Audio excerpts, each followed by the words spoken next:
We're going to talk a little bit now about former Tennessee football head coach Phillip Fulmer.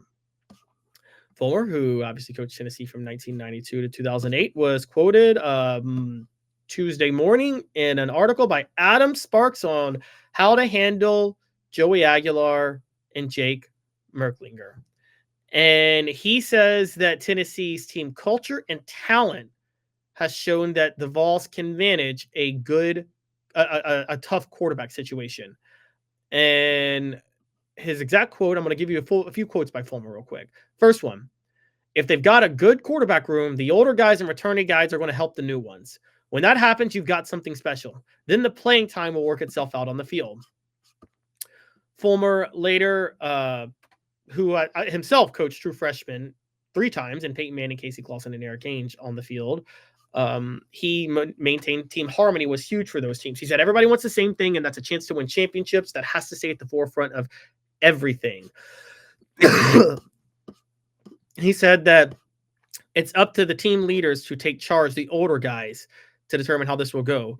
His exact quote is, the older guys have to be the leaders. You have to make sure this happens the right way. The off-the-field stuff like the locker room and meeting room and socially, that's where any team needs to be strong before finding their quarterback. And look, this is unique coming from Phillip Fulmer. And another thing he said was, talking about Ainge, Manning, and Clausen, he goes, when you've got a new quarterback, you put more pressure on your best players. All 3 of those first-year quarterbacks, Ainge, Clausen, and Manning, had the benefits of great running backs and an experienced offensive line and a defense that could give you a chance. Coach Eberle has had to do that before and will again. Now, that seems like all political talk and things like that, but I think it's very relevant coming from Phillip Fulmer for this reason.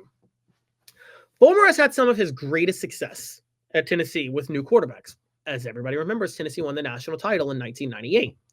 He said something in those comments that really stuck out to me, which is you put more pressure on the other players when you got a new quarterback.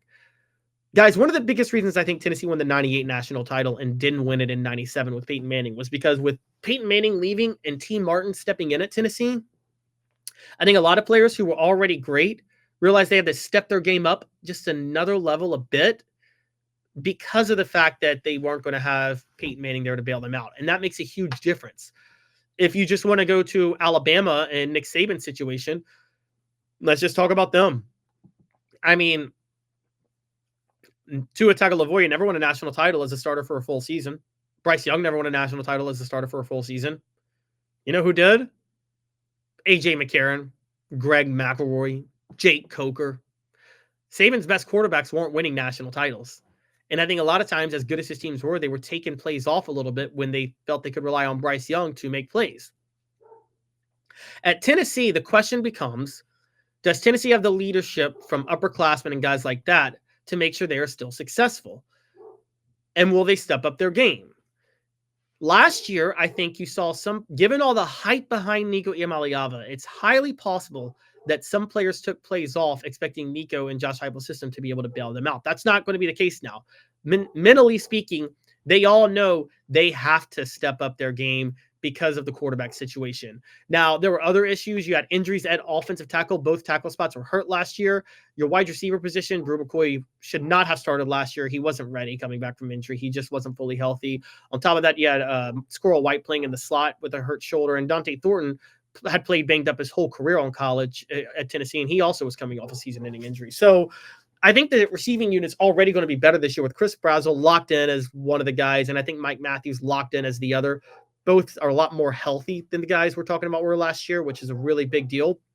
So part of this is health.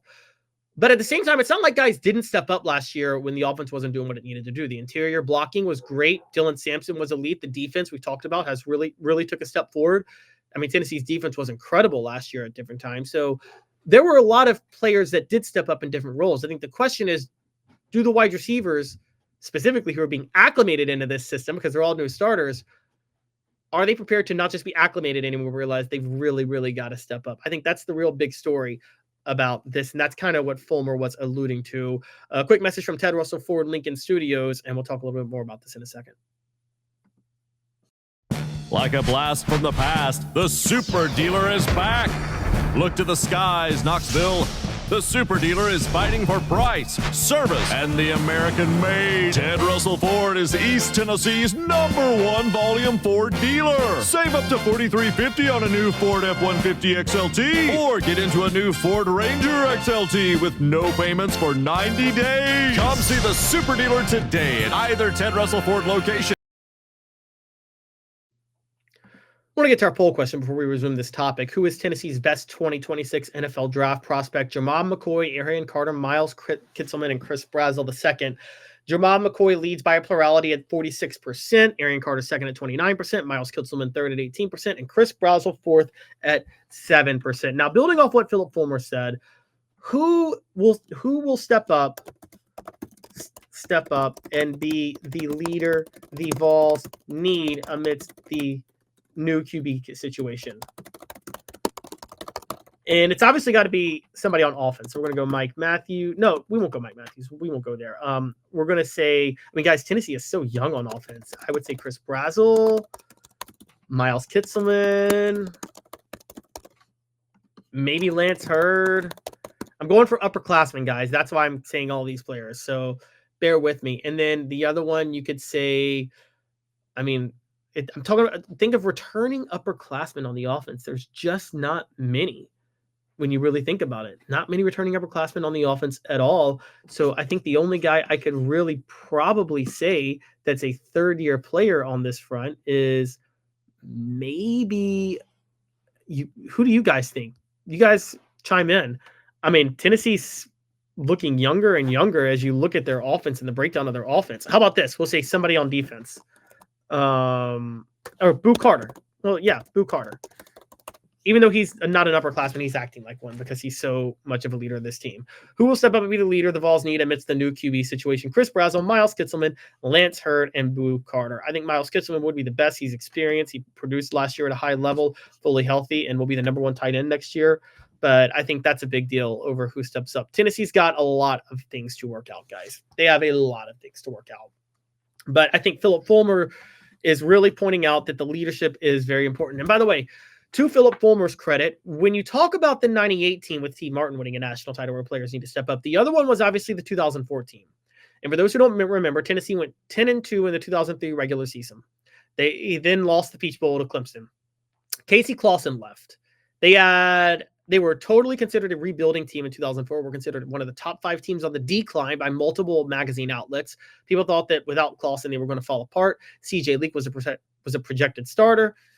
People didn't believe in him. And Fulmer made the bold move to start true freshmen Eric Ainge and Brent Schaefer and alternate them at quarterback for the first 4 games of the year instead of C.J. Leak or Rick Clausen.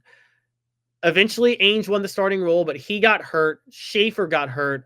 Rick Clausen had to come in and finish the season. And amidst that quarterback chaos, Fulmer went 10-3. And the rest of the team really notably stepped their game up. 2 of those losses were to Auburn, the team that went undefeated and should have won the national title that year. And then the third loss was to Notre Dame in the game where Eric Ainge got hurt at halftime and they had to bring Rick Clausen in and weren't prepared. The reason I'm bringing all of that up is that Phillip Fulmer, the reason he was so successful in 2004 was the rest of the team really stepped up amidst the quarterback issue. And Fulmer talks about it all the time, how fun that team was to coach. Now, of course, the next year, then the team relied on its press clippings and the talent surrounding it, and the quarterback debacle became a disaster because they couldn't pick between Rick Clausen and Eric Ainge, and Tennessee stumbled to 5-6. That was poorly managed. But with the lack of expectations surrounding the quarterback, Phillip Fulmer did have a bit of a big advantage, and it showed. So I think Fulmer is very qualified to talk about this situation with Tennessee going forward, and I think that's why he made his comments that he did.